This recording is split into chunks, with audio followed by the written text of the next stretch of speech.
Metaldeck de Acesco, el entrepiso que se adapta a todo tipo de estructura, presenta En la Hora de la Verdad, a través de Radio Red, hoy en la historia.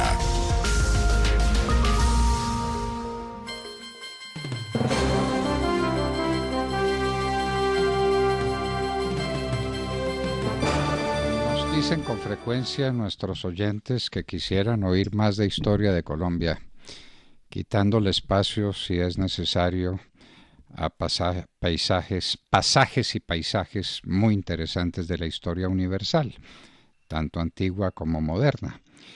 Pues bien, guiados por ese principio, no vamos a hablar de una efeméride de hoy, 15 de junio, sino del 13 de junio, es decir, anteayer, cuando estábamos en pleno puente festivo, en virtud de un lunes que es la respuesta de la fiesta de guarda. Recordemos que durante muchísimos años las fiestas de guarda fueron de obligatorio cumplimiento en Colombia por virtud de la ley colombiana, y que los jueves de Corpus y los jueves de la Ascensión, para poner esos ejemplos, se celebraban esos días. Y como era día de guarda y había que respetarlo, entonces había vacación. La Iglesia le retiró el carácter a muchas de esas fiestas de guarda. Pero ahí estaba la ley.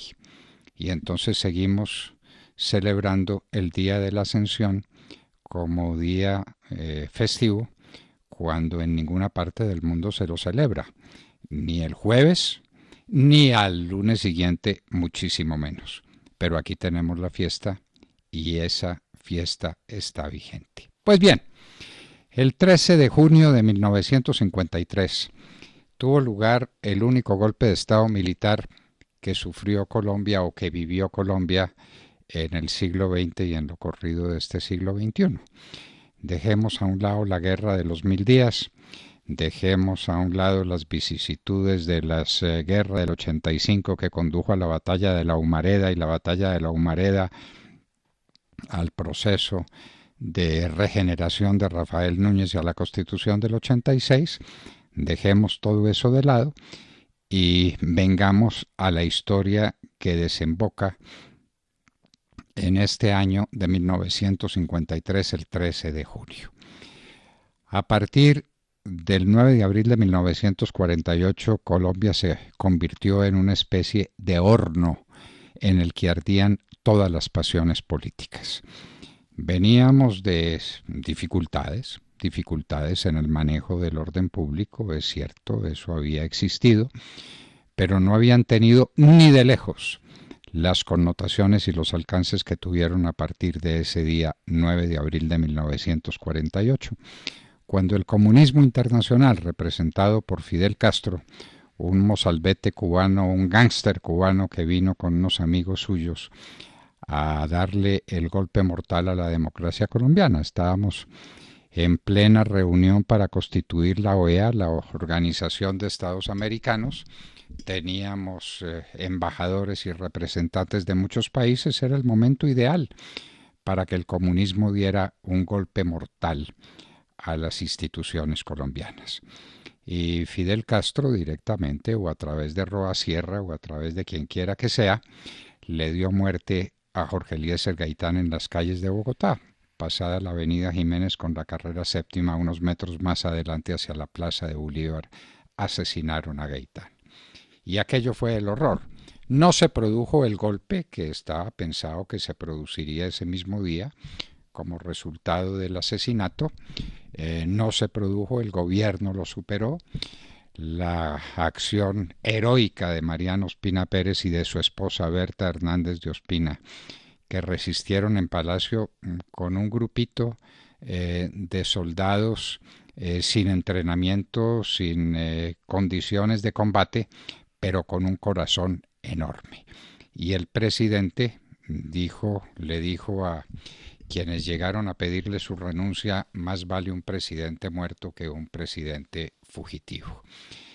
Ese momento se pudo superar gracias a la llegada a Bogotá de las tropas que mandó José María Villarreal, gobernador del departamento de Boyacá, y que alcanzaron a llegar a tiempo para revertir la situación y para darle cierta tranquilidad al país. Pero eso fue ese día. Lo que siguió después fue atroz para la historia de Colombia. La violencia liberal conservadora. Los liberales siempre creyeron que los conservadores habían matado a su líder Gaitán, y los conservadores siempre creyeron que había sido una estratagema del Partido Liberal asesinar a Gaitán para hacerse con el poder. Lo cierto es que vino una violencia espantable, aterradora, en los campos y en las ciudades de Colombia. El odio entre liberales y conservadores fue un odio implacable que llevó a la muerte a mucha gente. Dicen lo que llaman los violentólogos, porque han aparecido violentólogos por todas partes. Los violentólogos calculan que pudieron ser 300.000 muertos en aquellos años. Claro, pues que hay que revisar todas las cifras.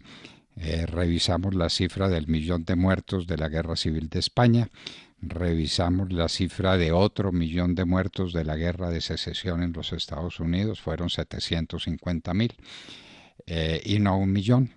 ¿Cuántos fueron los muertos en Colombia? No importa, 300.000 o 200.000 o 250.000, aquello fue atroz.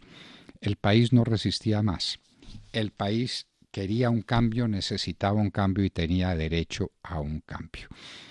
Y el general Gustavo Rojas Pinilla, conservador de nacimiento, de raíces en Boyacá, resolvió dar un golpe de Estado muy movido, quien lo creyera, por grupos liberales, encabezados por Alfonso López Pumarejo y por otros liberales de mucha monta. Carlos Lleras Restrepo estuvo en Palacio exigiendo la renuncia de Mariano Ospina Pérez, pero en el año 53 viene este golpe de Estado de Gustavo Rojas Pinilla, dirigido por liberales, por conservadores, por gente que quería un cambio en el país, una historia distinta para Colombia. Y así sucedió, sin disparar un tiro, sin ningún acto de violencia, porque la verdad no lo hubo. Las tropas comandadas por Gustavo Rojas Pinilla llegaron a Palacio. El presidente era Laureano Gómez. Había dejado el poder tiempo atrás porque tenía dificultades serias de salud y estaba ejerciendo como designado Roberto Urdaneta Arbeláez. Cuando las cosas llegaron a un punto crítico, porque estaban en un punto crítico, valerosamente Laureano Gómez reasumió la presidencia de la República y esperó, porque tuvo que esperar, la llegada de las tropas comandadas por Gustavo Rojas Pinilla para exigir su abdicación y su salida del país. Laureano Gómez salió con destino a Europa, estuvo en España. Desde allá, esa es otra historia, vendrían los pactos de Benidorm y de Sitges, y Rojas Pinilla fue presidente de la República, el único presidente militar nacido de un golpe militar que tuvo Colombia en el siglo XX. Con la ayuda y con el acompañamiento de muchos civiles que se entusiasmaron con la idea de dejar atrás la época de la terrible violencia liberal conservadora. Eso se logró en una parte muy importante. Muchas guerrillas liberales, las de los Llanos Orientales, las del departamento del Tolima, entregaron sus armas. Colombia respiró distinto hasta que lamentablemente el general Rojas Pinilla no dejó el poder y al mando o queriendo mandar una Asamblea Nacional Constituyente se fue por el despeñadero de un gobierno tiránico que terminó con la caída de Rojas Pinilla en el año de 1957. Pero ahora estamos hablando del 13 de junio, la fecha en que sin disparar un tiro, golpe militar en la historia de Colombia en el siglo XX, por parte del Ejército de Colombia comandado por el general Gustavo Rojas Pinilla en contra de Laureano Gómez, que salió para España desterrado, de donde volvería a la creación de esa obra política magnífica, estupenda, que fue el Frente Nacional y que consolidó finalmente la paz entre liberales y conservadores en Colombia, 16 años de alternación, 16 años de paridad, eso es parte de otra historia. Ahora estamos recordando el golpe de Estado del general Gustavo Rojas Pinilla a Laureano Gómez el 13 de junio de 1953. Hoy en la historia, en la hora de la verdad en Colombia, 9 de la mañana, 2 minutos.